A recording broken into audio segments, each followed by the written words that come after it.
በጀነራሎቹ እየተካሄደ ያለው አመጽ ተቀጣጥሎ መቀጠሉ ተነግሯል። አስቸኳይ አመጽ መፈንዳቱ የሚያሳዩ ምልክቶችም ወጥተዋል። ጀነራሎቹ ቤተ መንግስቱን መክበባቸውም ተነግሯል። ከዚህ በተጨማሪም በትግራይ የአብይ ጦር በርካታ ከተሞችን መውረሩም ተገልጿል። ይህ በአዲስ መልኩ ሰበር መረጃ ሆኖ ተከስቷል። እንዴት ሊሆን ቻለ? የትኞቹ ከተሞች ተወረሩ? የሚለውንና ዝርዝር ያሉ ጉዳዮችን ከሰሜን ወሎ፣ ሰሜን ትግራይ ጋር ተያይዞም የወጣውን መረጃ በዚህ የመረጃ ሰዓት ታደምጧቸው መረጃዎች መካከል ሌላኛው አድርጌዋለሁ። እንዲሁም የከፍተኛ የብልጽግና የደህንነት ሹም በአፋብን መቀንደሹም ተሰምቷል። በርካቶችን ያስደነገጠውና እጅግ ያስደመመውን የአፋብን ልዩ ኦፕሬሽን መሀል ደብረ ብርሃን ላይ በሸዋ አፋብኖች መከሰቱ ነው የተገለጸው። የትኛው የደህንነት ሹም ተቀነደሽ የሚለውንና ዝርዝር መረጃዎችን በዚህ የመረጃ ሰዓት ከምታደምጧቸው መረጃዎች መካከል ሌላኛው መረጃችን ነው። አድማጭ ተመልካቾቻችን እነዚህን መረጃዎች ጨምሬ በርካታ ሊደመጡና ወደ እናንተ ቢደርሱ ይጠቅማሉ ያልኳቸውን ሌሎች አጫጭር ነው መረጃዎች ጨምሬም እየተገኝቻለሁ። እስከ ፍጻሜው ድረስ አብራችሁን ቆዩም። በቅድሚያም ግን ለቻናሉ አዲስ የሆናችሁ ቤተሰቦች ካላችሁ ሰብስክራይብ እንዲሁም ቪዲዮውን ስትጀምሩ ላይክ እና ሼር በማድረግ እንዲሆን ከወዲሁ በአክብሮት ጠየቅኩኝ። እኔ በቀጥታ ወደ መረጃዎች አለፍኩኝ። የአፋብን ወሎ አማራ ሚኒሊክ ህዝብ 105ኛ ኮር 29ኛ ክፍለ ጦር ሰራዊት በዛሬው ዕለት በ5 ግንባሮች ከጠላት ጋር ሲፋለም የዋለ ሲሆን በርካቶችን ያስደመመ ድል ተቀዳጅቷል። በመካነ ሰላም ዙሪያ ገጠር ወረዳ ውስጥ በሚገኙ 5 ቦታዎች ማለትም በቢሊቻ አዳጊ ከተማ፣ በሮቢትና እንዲሁም በአብሮ በሩፋ በዲቪ ጨሬና ሰዋ በኩል ጠላት ላይ ጥቃት በመክፈት ከፍተኛ የሆነ ሰብአዊና ቁሳዊ ኪሳራ እንዲደርስበት ማድረግ ተችሏል። እስካሁን ባለው መረጃ መሰረት በድምሩ 17 የጠላት ኃይል የተመታ ሲሆን 5ቱ ወዲያውኑ መሞታቸውም ተረጋግጧል።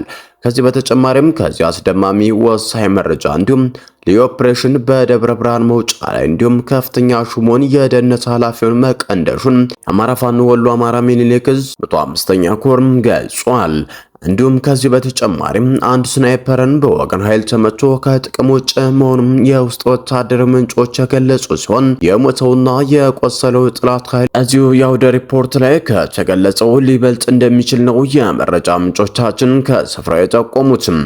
በሌላ እጅግ ወሳኝ መረጃ 206ኛ ኮር 14ኛ ክፍለ ጦር የበረኛው ጅበላ ሙተራ ሻለቃም በደብረ ማርቆስ አቅራቢያ ሊባኖስ በመሸገው የአድማ ብተና ሰራዊት ላይ ከሌሊቱ በ9 ሰዓት በፈጸሙት ጥቃት ጠላትን ሞትና ቁስለኛ ማድረጋቸውም ተናግሯል። በተመሳሳይ 206ኛ ኮር አዳኝ ቡድን በደጀን ከተማ በትናንትናው ዕለት ከቀኑ 7 ሰዓት ተኩል ወደ ሰሜን አቅጣጫ ለግዳጅ በተጠረነፉ ሚሊሻዎች ላይ በፈጸመው ከባድ ጥቃት 4 የሚደርሱ ከፍተኛ አመራሮች መቁሰላቸው ሲነገር 2 አጃቢዎችም ወዲያውኑ መሞታቸው ነው የተገለጸው።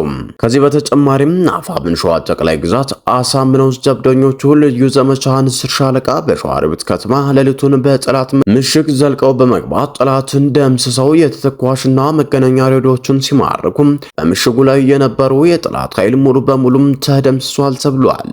ከዚህ በተጨማሪም የተማረኩ የጠላት ንብረቶች ዝርዝር ይፋ የተደረገ ሲሆን 12 የብሬን አፈሙዝ፣ 3000 የብሬን ተተኳሽ እንዲሁም የውጊያ ላይ የሜዳ መነጽር፣ በርካታ ያሉ የብሬን ሸንሸሎችና የደረት ካዝናዎች፣ በርካታ የሚደርሱ የክላሽ ካዝናዎች መማረካቸውን ነው አፋብን ሸዋ ጠቅላይ ግዛት አሳምነው ሲገለጹም።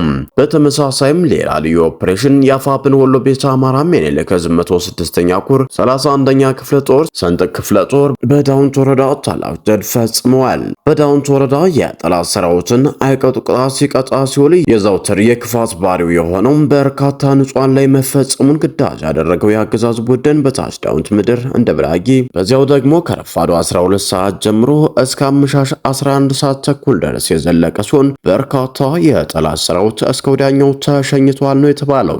የወር ደመወዙን አስቦ የሚንቀሳቀሰው የሪፖርት ዘመቻ የስርዓቱ ዘማቾች በዳውንት ወረዳ ሞት እንዲሁም ቁስለኛም ተደርጓል። ይህን ጉዳት መቋቋም የተሳነው ስርዓቱ በርካታ ንጹሃን ላይ ከፍተኛ የሚባል የድሮን ጥቃት በመፈጸም በርካታ ንጹሃንን መጉዳቱ ነው የተረጋገጠው። የአማራን እንዲሁም ቀሪው የኢትዮጵያ ህዝብ እንደ ህዝብ የማጥፋት ዓላማ አንግቦ የሚንቀሳቀሰው ስርዓቱም በዚህ በሌላ የጥፋት እንቅስቃሴ ላይ ተግባርን እየፈጸመ ይገኛል። ከጥፋቱ እንዲሁም ጠርዝ ላይ ተንጠልጥሎ የሚገኘው የአገዛዙ ተስፋ በመቁረጥ ከባድ የሚባሉ ጥቃቶችን በተለያዩ በተለያዩ የአማራ ክልል ከተሞች እያካሄደ እንደሚገኝ መረጃዎችም እየጠቆሙ ነው። ሰሞኑን መነጋገሪያ የሆነው የጀነራሎችም ተግባር በዛሬው ዕለትም እንደቀጠለ ነው የተገለጸው። ከፍተኛ አመራሮችና እንዲሁም ጀነራሎች በአብይ አህመድ ላይ አድማ መጀመራቸውን የሚያሳዩ መረጃዎች መሰማታቸውም ተሰምቷል። ከፍተኛ አመራሮችና እንዲሁም ጀነራሎች በአብይ አህመድ ላይ አድማ መጀመራቸውን የሚያሳዩ ምልክቶችም ታይተዋል ነው የተባሉት። ከነዚህም መካከል ጀነራል አይናለም የሚመራው ክንፍ በአብይ አህመድ ላይ ከተነሳ 3 ቀናት መሆኑም ተረጋግጧል። በዛሬው ዕለት አስቸኳይ የሚባል ስብሰባ ለብቻው ነው በጀነራል አይናለም የሚመራው ክንፍ ማድረጉም የተነገረው። ከባድ የሆነ ማዕቀብ ለመጫንና እንዲሁም ጥያቄዎችን የማይመለስ ከሆነ ተጨማሪ እርምጃዎችን የምንወስድ ይሆናል በማለት ማስፈራራታቸውን የተረጋገጠው። እስካሁን ድረስ ያገዛዙ ቡድን ለዚህ ተገንጥለው ለወጡ ጀነራሎች በጀነራል አይናለም የሚመራውና በአብይ አህመድ የተጠላውን አገዛዙ በቃ እያለ የሚገኘው የአመራሮች ክንፍ እንግዲህ በዛሬው ዕለት ከፍተኛ የሚባል ስብሰባ በማድረግ በርካታ እውነቶችን ማረጋገጣቸውም ተነግሯል። ከነዚህም መካከል በእነሱ የሚመሩ ጦሮች በተለያዩ የአማራ ክልል ቦታዎች ላይ ጥያቄዎችን እስኪመለሱ ድረስ ከካምፕ እንዳይወጡና ምንም አይነት ኦፕሬሽን እንዳይፈጽሙ ግዳጆችንም እንዳይወጡም አድርጓልም ተብሏል።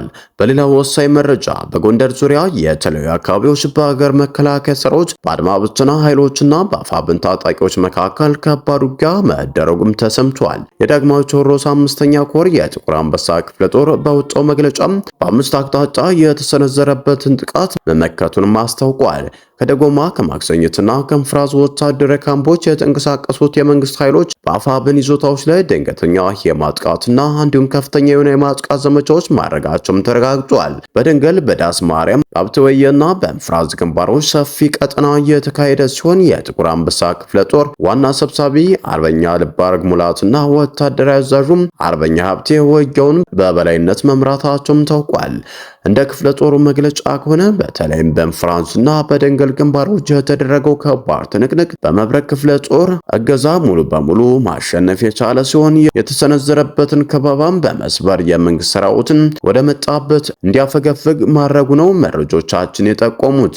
በዚህ ውጊያ ሳቢያ በመንግስት የጸጥታ ኃይሎች ላይ ከፍተኛ የሰው ኃይል ጉዳት ያደረሰ ሲሆን ከ50 በላይ የሚሆኑት መሞታቸውና ቁጥራቸው በውል ያልታወቁት ደግሞ መቁሰላቸው እንዲሁም በአፋብን መማረካቸውም ተገልጿል። በአካባቢው ያለው ውጥረት አሁንም እንደቀጠለ ነው ተብሏል። በሌላ ወሳኝ ዝርዝር መረጃም የትግራይ ክልል የ10ኛ ክፍል ፈተና በራሱ ያዘጋጃለው ማለቱም መነጋገሪያነትን ፈጥሯል።